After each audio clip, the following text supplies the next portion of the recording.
திருஞான சம்பந்தர் திருவடிகள் போற்றி, திருக்கையிலாய் பரம்பரை போற்றி, சம்பந்த சரணாலயடிகள் திருவடிகள் போற்றி, சுந்தரமூர்த்தி சுவாமிகள் திருவடிகள் போற்றி, ஏழாம் திருமுறை போற்றி.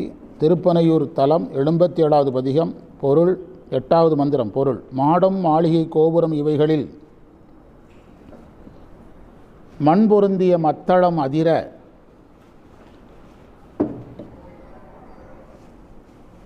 யாழ் இசைக்கப்படுகின்ற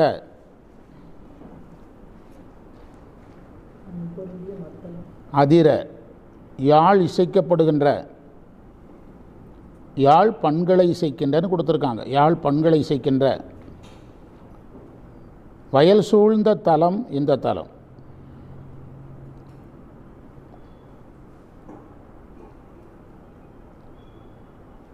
இறைவன் வெண்மையான சந்திரனை சடைமேல் கொண்டவராக இருக்கிறார்.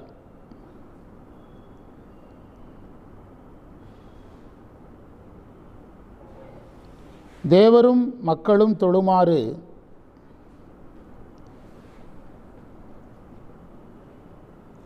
தலைவராக இருக்கிறார்.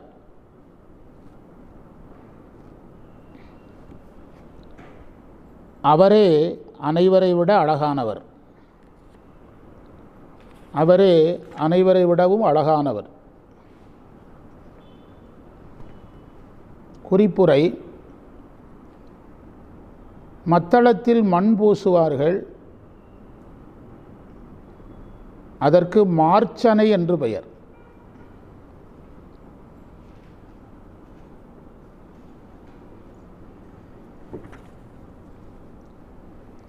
விளக்கம் எழுதலாம்: மாடங்களிலும் மாளிகைகளிலும் கோபுரங்களிலும் இசைக்கருவிகள் முழங்குகிறது.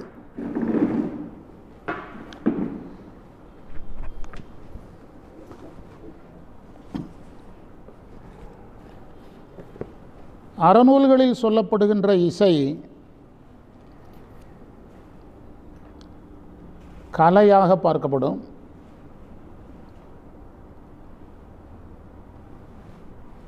அல்லது மக்களுடைய நிறைவுக்கு ஒரு அடையாளம், நிறைவான வாழ்க்கைக்கு அடையாளம். சந்தோஷமாக இருந்தால் தானே நம்மளே பாடுறோம். குயிலை பிடிச்சி கூட்டில் அடைச்சின்னு ஒரு பாட்டு சொல்கிறோம்ல, என்ன சொல்ல வர்றான்? நான் சந்தோஷமாக இல்லை, என்னைய பாட சொல்கிறீங்கிறானல்ல. பாட்டு எதில் வரும்? அதுதான், வேறு ஒன்றும் கிடையாது. நிறைவுக்கான அடையாளம் தான் இசை.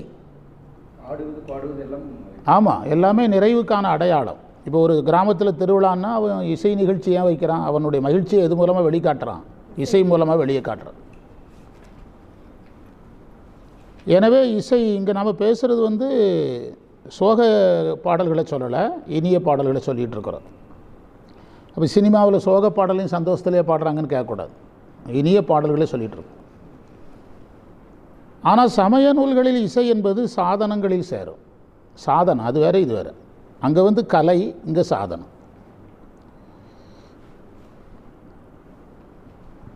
ஒன்பதாம் திருமுறையில் குழலொளி, யாழொளி, கூத்தொலி என்று வருதில்லை, அதில் சாதனம்.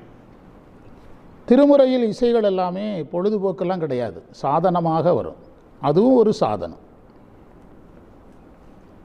எப்படி திருநீலகண்ட யாழ்ப்பாணர் யாழ் வாசித்தாரோ, எப்படி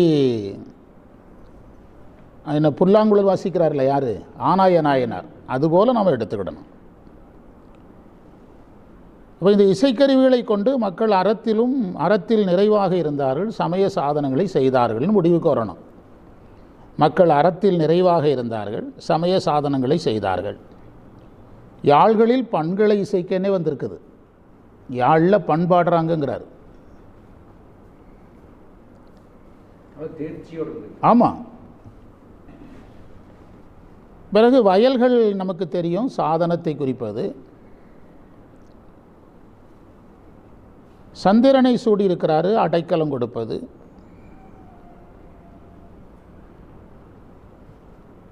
சடையை சொல்லுகிறார், ஞானத்தை குறிப்பது.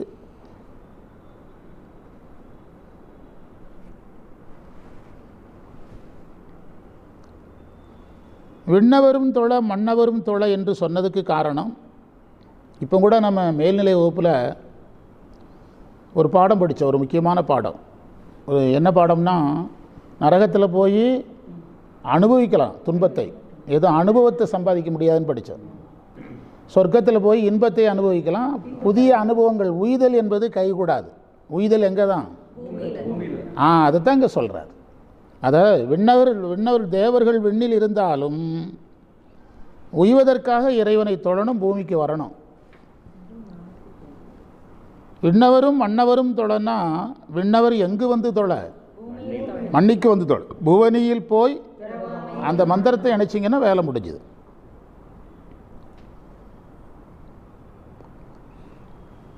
திருவாரூர் இறைவனே இந்திரன் வச்சு பூஜித்ததாக நம்ம புராணத்தில் படிக்கிறோம். ஆனால் அவர் அங்கே இந்திரலோகத்தில் இருந்தால் இவ்வளவு நன்மை கிடைக்குமா உயிர்களுக்கு? இந்திரன் அதை வச்சு என்ன பண்ண போகிறான்? திரும்ப திரும்ப வரந்தான் வாங்க போகிறான். ஆனால் திருவாரூரில் வந்து அவர் என்ன செய்கிறார்? உயிர்களை உய்விக்கிறார். புரியுதா? எனவே தேவர் தொழ என்பதை தேவர் எங்கு வந்து தொழன்னு எடுக்கணும்? பூவுலகின் மண்ணுலகில் வந்து தொழ என்று எடுத்துக்கொள்ளணும். தலைவராகி நிற்கிறார் இறைவன். புவனியில் போய் பிறவாமல் போக்குகின்றோம் அவமே இந்த பூமி சிவன் உய்யக் கொள்கின்ற அந்த ஒரு வார்த்தையை படிச்சுடுங்க. அந்த உய்யங்கிறது தான் மேல்நிலை வகுப்பில் பாடமாக படிச்சிங்க. உயிர் வந்து உலக வாழ்க்கையில் வந்து அனுபவத்தை பெறுகிறது. நரகத்தில் துன்பம் கழிக்கப்படுகிறது, சொர்க்கத்தில் இன்பம் கழிக்கப்படுகிறது. ஆனால் புவனியில் அனுபவத்தை பெறுகிறது. வினை நீக்கம் நிகழ்கிறது எங்கே தான்? இருவினை வகுப்பு மலபரிவாக எங்கே வராது? நரகத்திலே சொர்க்கத்திலே வராது. அதனால தான் அவர்களுக்கு தலைவராக இருக்கிறார்.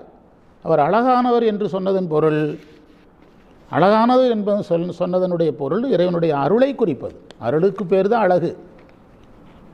அவங்கவுங்க அம்மா அவங்கவுங்களுக்கு அழகாக இருப்பாங்க. என்ன காரணம்? அவங்களுடைய அன்பு தான் நம்ம அவங்க அழகாக பார்க்குறோம். நேரை விட காந்தி அழகானவர் கிடையாது. ஆனால் நம்மளை ரொம்ப ஈர்த்தவர் நேருவை விட யார் தான்? காந்தி தான். காந்தியுடைய முகமோ அவர் தோற்றமோ அழகாக இருக்காது. காரணம், நேருவினிடத்தில் இருந்த உயர்ந்த பண்புகளையும் பார்க்குறோம். நம்ம நேருவும் யாரை தான் பெரிதாக எடுத்தார்? அப்போ அதுலேருந்து நம்ம புரிஞ்சுக்கிடணும். புரியுதா உங்களுக்கு? அழகு என்பது புறத்தோற்றம் அல்ல. அழகு என்பது என்னது? அகத்திலே இருக்கக்கூடிய பண்புகள் தான் அழகு. பண்புகள் தான் அழகு. இப்போ ஒருவனுடைய தாய் இருக்கிறாங்க, ஒரு ஃபயர் ஆகி நெருப்பு விபத்தில் முகமெல்லாம் ஒரு மாதிரி ஆகிரும். சில பெண்கள் எப்படி இருக்காங்க நிறையா. உடனே பிள்ளைகளெல்லாம் எங்கள் அம்மா அழகாக இல்லை, நான் எங்கள் அம்மாவை மாற்றிடுறாங்களா? அதுக்கு பிறகு தான் அதிக அன்பு வரும். புரியுதா உங்களுக்கு? புரிஞ்சுக்கிடணும். அதனால் அழகானவர்னால் நீங்கள் உலகியலில் வச்சு பார்க்கக்கூடாது. எப்படி பார்க்கணும்? அருளை எதாக சொன்னார்? அழகாக சொன்னார். மந்திரத்தை படிச்சிங்கன்னா அடுத்த மந்திரத்துக்கு போயிடலாம். மண்ணிலாம் உழவம் அதிர்தர மாட மாளிகை கோபுரத்தின் மேல் பண்ணியாள் முரலும் பழனத்திருப்பனையூர் வெண்ணிலா சடை மேவிய விண்ணவரோடு மன்னவர் தொழ. அந்த தொழங்கிற வார்த்தை ரொம்ப முக்கியம். விண்ணவரும் மன்னவரும் ரெண்டு பேரும் சேர்ந்து தொழன்ட்டார். அப்போ எங்கே தான்? மன்னவர்கள் விண்ணுலகத்தில் போய் தொழலை. அப்போ விண்ணவர்கள் எங்கே வந்து தொழுதாங்கன்னு எடுத்துக்கணும். அந்த விண்ணவரோடு சேர்த்து சொல்லியிருக்கிறார். இங்கே வந்து கும்பிட்டாங்கங்கிறார். அண்ணலாகி நின்றார் அவரே அழகியரே. அடுத்த மந்திரம் பொருள் எழுதுங்க. குளத்தினில் பூக்கள் உள்ள குளத்தினில் பூக்களில் உள்ள தேன் சிந்தும்படி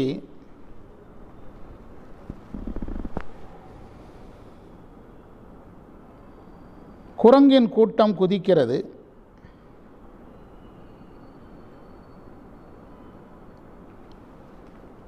அவற்றின் அருகில் கெண்டை மீன்கள் துள்ளுகின்றன.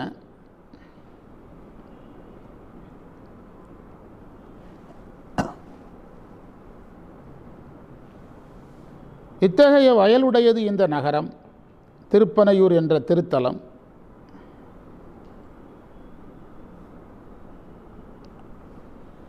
இரக்கமில்லாத ராவணனுடைய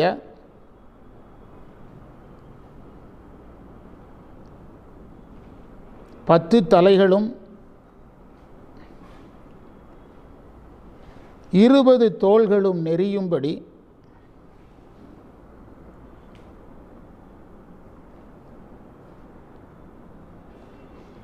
அழுத்தியவர் இறைவன், அவரே அழகுடையவர்.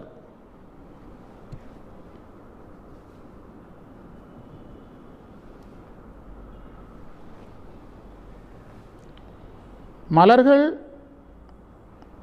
மலர்கள் இறைவனுடைய திருவடியையும் அல்லது அருளையும், தேன் பேரின்பத்தையும்,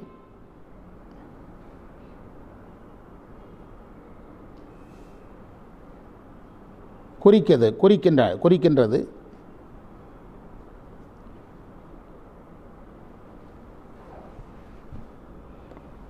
மலரில் உள்ள தேன் வெளிப்படுவதற்கு திருமந்திரத்தில் கூட படிச்சிருக்கிறோம், ரொம்ப நாளைக்கு முந்தி படிச்சிருக்கிறோம். அந்த வண்டு பூக்கிட்ட போயும் சத்தம் எழுப்பதில்லை, அந்த காற்றில் தான் எது மலரும், மலரே மலரும். லைட்டாக மலர்ற மலர்கிட்ட போய் இது சுற்றி சுற்றி சத்தம் எழுப்புது பாருங்க, அந்த சத்தத்தில் தான் இதில் என்ன செய்யும், விரியும். மலர்களை மலர்விப்பதற்கு இன்னொரு உயிரினம் வேணும். திருமலர் வண்டு சொன்னார், வண்டையே சொல்கிறாரு. இவர் எதை சொல்கிறார், குரங்கை சொல்லுகிறார். குரங்கு என்பது நாம் ஒரு விலங்காக பார்க்குறோம், உண்மை அது கிடையாது. குரங்கு பற்றி செய்திகள் நிறைய இருக்குது. ஏன் நீங்கள் ஆஞ்சநேயரை எடுத்திங்கன்னா பேச வேண்டியதே இல்லையே. ஆஞ்சநேயரை எடுத்துட்டிங்கன்னா என்ன செய்ய வேண்டியதில்லை, பேச வேண்டியதே கிடையாது. ஆஞ்சநேயரை நம்ம யாராக பார்க்குறோம், கடவுளாவெல்லாம் பார்க்குறோம். அந்த குரங்குகள் எல்லாமே அப்படி பார்க்க வேண்டியவைகள்.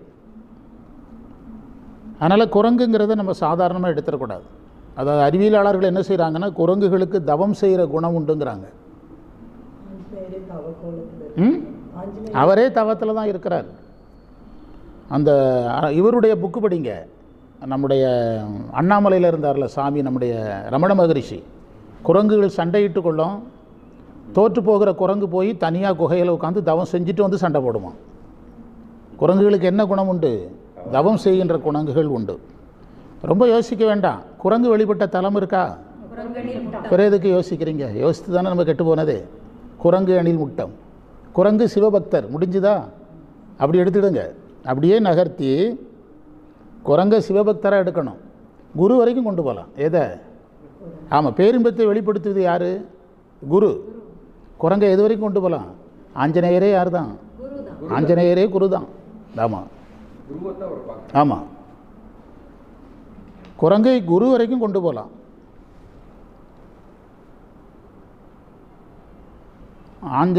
வைணவத்தில் ஆஞ்சநேயர் குரு. அதாவது விவேகானந்தர் கம்பராமாயணத்தை 4 வரியில் சொல்லியிருக்கிறார். ராமன் கடவுள், சீதை ஆன்மா, கடல் பிரபஞ்சம், 3 அரக்கர்கள், 3 கெட்ட குணங்கள். அதை ஆஞ்சநேயராகிய குரு சீதை என்ற ஆன்மாவை ராமன் என்ற இறைவனிடத்தில் சேர்த்து வைக்கிறார். 3 வகையான கெட்ட குணங்கள் அழிக்கப்படுகிறது. முடிஞ்சது. என்னது? ராமர். வாரியார் சுவாமிகள் அதை எடுத்து போட்டிருக்கார். இந்த வேலையெல்லாம் யார் தான் செய்கிறா, ஆஞ்சநேயர் தான் செய்கிறார். அந்த சீதையை சேர்த்து வைக்கிறதுல யாருடைய பணி அதிகமாக இருந்தது, குரங்குகள் பணி. ஆஞ்சநேயர் மட்டும் இல்லை, வாலி, சுக்ரீவன் எல்லாரும் வர்றாங்கல்ல.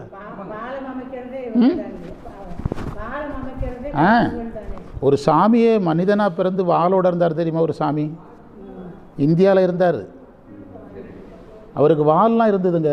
ஒரு சாமி, அவங்க படம் நீங்கள் பார்க்கணுன்னா அதை பழனி ராஜம்மாள் வீட்டுக்கு போனால் பார்க்கலாம். நம்மளை மாதிரி மனிதராக இருப்பார், ஆனால் வால் இருக்கும். யாருக்கு இருக்கிற மாதிரி? ஆஞ்சநேயருக்கு இருக்கிற மாதிரி வால் இருக்கும். ஆமாம், இதே மாதிரி நம்மளை மாதிரி பிறந்து வாழ்ந்தவர். அதே மாதிரி மீன்கள் ஆன்மாக்களுக்கு குறியீடு. மீன் பெருமீனர சிறுமீன் துவண்டாங்கு, மாணிக்கவாசகர். பெருநீரர சிறுமீன் துவண்டாங்கு. மீன்கள் வாழ்வதற்கு நீர் வேணும், ஆன்மாக்கள் வேலை அருள் நீர் வேணும் அப்படிங்கிறார் மாணிக்கவாசகர். தண்ணி இல்லைன்னா மீன் செத்து போயிடும், அருள் இல்லைன்னா ஆன்மாக்கள் வாழ்வடையாது என்பது மாணிக்கவாசகர் கருத்து. வயல்கள் சொல்லியிருக்கிறாரு, ஏற்கனவே சொல்லிட்டோம். தண்ணீர் நமக்கு அருள் தான், எங்கே சுற்றினாலும் அங்கே நிற்கும். ராவணனை இரக்கமில்லாதவன் என்று சொல்கிறார் இந்த இடத்துல. இரக்கமில்லாதவன், அதாவது ராவணனை பற்றி திருமுறையில் எங்கெல்லாம் சொல்லியிருக்கிறாங்கன்னு பார்த்தா, நான் இந்த சொற்பொழிவுக்காக 3 திருமுறையும் ஃபுல்லாக படித்தேன். அது சென்னை போகும்போது 6 மணி நேரம் 5 மணி நேரமே எவ்வளோ படித்தேன். எதை? தேவாரத்தை. ஆமாம், காரில் ஃபுல்லாக உட்காந்து படிச்சுட்டு தான் இருந்தேன். அதில் வந்து கைலை மலையை எடுத்தது மட்டுமே காரணமாக திருமுறையில் வரல. இப்போ இது ஒரு காரணம், இரக்கம் இல்லாதவன், அதனால தான் சாமி இப்படி பண்ணார். மலை எடுக்கிறதுக்கு இரக்கத்துக்கு என்ன சம்மந்தம்? மலையை ராவணன் தூக்குனதுக்கும் இரக்கத்துக்கும் சம்மந்தம் கிடையாது. அவனுடைய இரக்கமில்லாத குணத்துக்கு ஒரு பாடம் கற்பிக்கணும். நிறைய காரணங்களில் ஒரு காரணத்தை வச்சு தான் என்ன செய்கிறாரு, அழுத்துறாரு. நீங்கள் அதில் பார்த்தீங்கன்னா ஆமாம் ஆமாம், நீங்கள் சமண பௌத்தர்களையுமே நான் அதை கொஞ்சம் கவனமாக படித்து பார்த்தா அவர்கள் சைவத்தை எதிர்த்தார்கள்ங்கிற காரணம் மட்டுமே திருமுறையில் வரல. நிறைய காரணங்கள் வருது. சமண பௌத்தர்களை சைவம் எதிர்த்ததற்கு திருமுறையில் நிறைய காரணங்கள் வருது. நாளைக்கு நீங்கள் கேட்டிங்கன்னா சொற்பொழி கேட்டிங்கன்னா தெரியும். தேவாரமே வேறு கண்ணோட்டத்தில் தெரியுது எனக்கு. ஆமாம், அது நிறைய புதிய புதிய செய்திகளெல்லாம் வருது. அதை படித்து பார்த்தா போய் எழுதணும். ஒரு ரஃப் காப்பி எடுத்துருக்கிறேன், போய் எழுதணும். ராவணனை நீங்கள் வந்து மலை எடுத்தான் அதனால் உதைச்சார் அப்படின்னு எடுத்திங்கன்னா அது இறைவனுக்கு பெருமையே கிடையாது. காந்தியை வச்சு வசிப்போமே, காந்தி வீட்டை ஒருத்தர் எடுத்துக்கிட்டான்னா அவர் அகிம்சையில் என்ன பண்ணுவார், வச்சு நல்லா இருந்துட்டு பண்ண தான் சொல்லுவார். காந்திக்கு அந்த பெருந்தன்மை இருக்கும்போது சாமி மலை எடுத்தானே, வேறு மலையில் உட்கார வேண்டியதானே, இன்னொரு மலையை செய்ய வேண்டியதானே. மலைக்காக மட்டுமல்ல, அவனிடத்துலேருந்து தீய குணங்களுக்கெல்லாம் சேர்த்து நிறையா நேரம் வச்சு செஞ்சாருன்னு சொல்லணும். சிம்பிளாக எல்லாத்தையும் வாட்ச் பண்ணார், வச்சு செஞ்சார். எதை காரணமாக வச்சு? மலையை காரணமாக வச்சு. ஆமாம், பாருங்கள், அதெல்லாம் பழி செயல் தானே, அறமல்லாத செயல் தானே, அதுவே ஒரு இரக்கமில்லாத செயல் தானே. தேவாரத்தை நம்ம கவனமாக படித்தா இதெல்லாம் வருதுங்க. நம்ம வந்து ராவணன் செய்தியை சரியாக பார்க்கல. சேக்கிழார் சொல்லாத ஒரு காரணம் சொல்லக்கூடாது. ராவணன் வந்து தவறு செய்து அவரும் மலையை சொல்லவே இல்லை, மறந்துடக்கூடாது. சேக்கிழார் வந்து ராவணன் 8ஆம் மந்திரத்தில் ஏன் வர்றாங்கிறதுக்கு மலையை பேசவே இல்லை. இந்த பார்வைன்னு சைவத்தில் வரவே இல்லை. ராவணனை மலையை எடுத்தான் அதனால் அழுத்தினான்ங்கிறது சேக்கிழார் சொல்லவே இல்லை. எந்த இடத்துல? 8ஆவது மந்திரத்தில் ஏன் இவன் வருகிறான், 9ஆம் மந்திரத்தில் ஏன் அயன்மால் வருகிறார்கள், 10 சமண பக்தர்கள் ஏன் வருகிறார்கள் என்பதை சேக்கிழார் எழுதியிருக்கிறார். தோருடைய செவியனுக்கு விளக்கம் சொல்லும்போது அங்கே எதை பற்றியே பேசலை. அது ஏங்கிற கேள்வி எழுப்புனீங்கன்னா எல்லாம் புரிஞ்சிடும். வாலில் தீ வைக்கிறான். அறத்தை பின்பற்றலை. அறத்தை பின்பற்றல்னாலே இரக்கமின்மை தான். இப்படி எடுத்தீங்கன்னா தான் நீங்கள் ராவணனை சரியாக பார்க்க முடியும். அதனால் அவனை அழுத்தினார், வெளியேற்றினான், உடன் பிறந்த சகோதரனை வெளியேற்றினான்.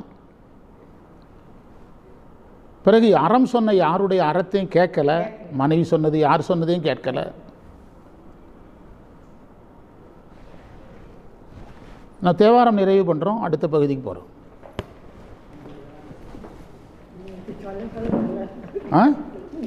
இல்லை, நான் என்ன சொல்கிறேன்னா, சைவங்கிறது ஒருவர் தூண்ட எல்லோருக்கும் தோன்றதுக்கு பேர் தான் என்ன கேட்டால் சைவம். புஸ்தகத்திலேருந்து பேசுகிறது சைவமே கிடையாது.